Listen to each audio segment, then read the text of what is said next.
Hi ಎಲ್ರಿಗೂ ನಮಸ್ಕಾರ. Welcome back to Saishi Kannada YouTube channel. So ಇವತ್ತು ಸಂಡೇ ಸಂಜೆ ಆಗಿತ್ತು ಆ್ಯಂಡ್ ಇಲ್ಲಿ ನೀವು ನೋಡ್ಬೋದು ಪತ್ರೊಡೆ ತಿಂತಾ ಇದ್ದೆ.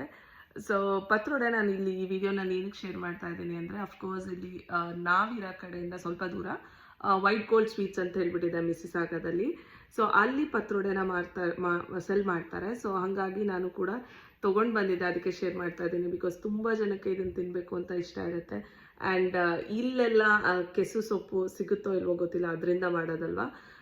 ಸೊ ಇದು ಕೊಂಕಣಿ ರೆಸಿಪಿ ಅಂತ ಹೇಳ್ತಾರೆ ನಮ್ಮ ಕರ್ನಾಟಕದಲ್ಲಿ. ಅಂದರೆ ಕೊಂಕಣಿ ರೀಜನಲ್ಲಿ, ತುಂಬ ಕೋಸ್ಟಲ್ ರೀಜನಲ್ಲಿ ಜಾಸ್ತಿ ಮಾಡ್ತಾರೆ. ಆ್ಯಂಡ್ ಗುಜರಾತಲ್ಲಿ ಮಾಡ್ತಾರೆ, ಮಹಾರಾಷ್ಟ್ರದಲ್ಲೂ ಕೂಡ ಮಾಡ್ತಾರೆ. ಸೊ ಬಟ್ ಇಲ್ಲಿ ಕೆನಡಾದಲ್ಲಿ ಸ್ವಲ್ಪ ಕಡಿಮೆ ಸಿಗೋದು. ಅಂದರೆ ತುಂಬ ಜನ ಮನೇಲಿ ತಂದು ಮಾಡ್ತಾರೋ ಏನೋ ಗೊತ್ತಿಲ್ಲ ನನಗೆ, ಆ ಸೊಪ್ಪು ಎಲ್ಲಿ ಸಿಗುತ್ತೆ ಅನ್ನೋದು ಗೊತ್ತಿಲ್ಲ. ಬಟ್ ಸ್ಟೋರಲ್ಲಿ ಅಂದರೆ ಸ್ವೀಟ್ ಶಾಪಲ್ಲಿ ವೈಟ್ ಗೋಲ್ಡ್ ಸ್ವೀಟ್ಸಲ್ಲಿ ಸಿಗುತ್ತೆ. ಸೊ ಹಾಗಾಗಿ ಶೇರ್ ಮಾಡ್ತಾ ಇದ್ದೀನಿ. So thank you so much for watching.